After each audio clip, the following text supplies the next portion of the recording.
Welcome back to another episode of Your Daily Real Estate. I'm Tristan. Hope you're having an awesome day today. I am, and I want to talk to you about something that I keep on seeing in Lab Coat Agents, and that's hiring a virtual assistant. I've got over 50 of them, and I've been able to scale and grow different businesses because of it. In fact, I went over that recently in our group coaching call for Brilliant Tribe. Check us out at brillianttribe.com. I go over that and a few other amazing stuff for your business. But when you have a chance, check us out. Also, this episode's brought to you by Y Realty. Check us out as well. Now, let's get right into this. There are three things you've got to do before you hire a virtual assistant. And that's from failing. I've done this in a terrible way. And I just want you to not screw it up, please. Number one, and I've got these written down. If you need them, I'll message them to you. Just message me on Instagram. Number one, set clear goals and assess your needs. And I've got this outlined. I said, define your objectives and expectations for the role. Like, what do you want out of this? And exactly what is this role? One of the things we don't do as real estate agents or as business owners is that we don't take the time to outline it. I need specific tasks. If you have to list them out, if you have to go back and check, well, what did I do today for this specific thing? Let's say it's for social media.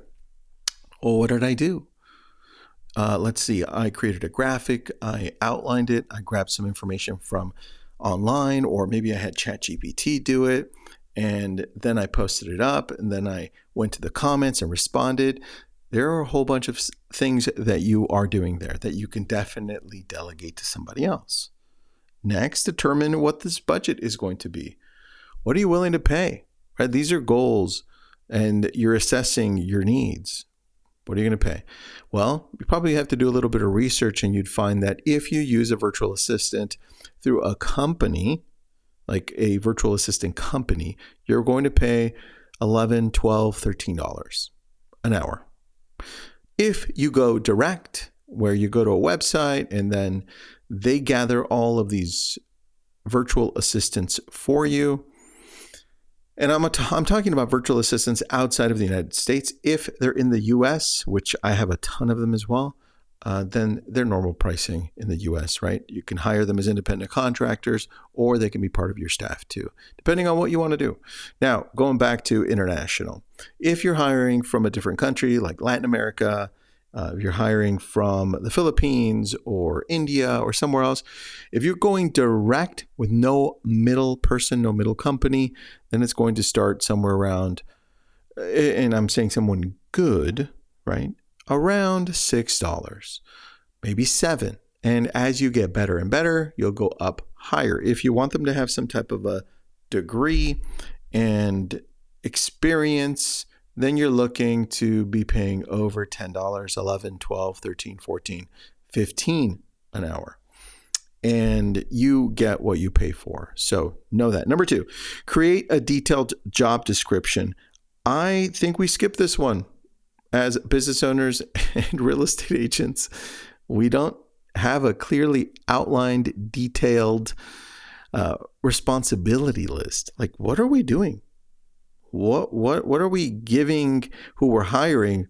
What are we giving them to go through?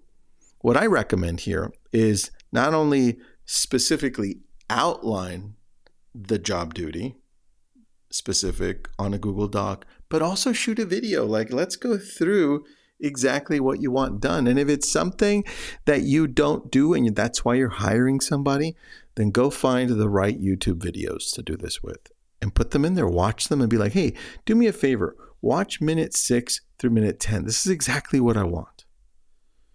And I do this often, especially with things that I'm not very familiar with. I know that I want this, but I don't know how to do it. So I bring in the team and they do it for me. Number 3, research and evaluate potential candidates. I put right here, use reputable VA platforms or agencies to find pre-vetted candidates. I thought that was very important. Conduct a background check and assess relevant skills. For us, what I do, if I'm hiring a virtual assistant to do social media, video editing, or anything like that, I usually give them a task. I say, hey, edit this video and make it look like this. That's part of the test. Create this graphic, and these are my parameters. Make it. And if it's somebody that's calling, like an ISA, but you're maybe outsourcing this, then listen in on some calls. Say, okay, great. Call this list. And this is the script. Good luck. And listen in, record it. I think we're sometimes scared to do that, but I'm telling you, if you don't do these things, you will not end up with good results. And if you do, it's by chance. I don't want you to do this by chance. I want you to get specific. I want you to actually do this with purpose. Hope this helped. We'll talk again.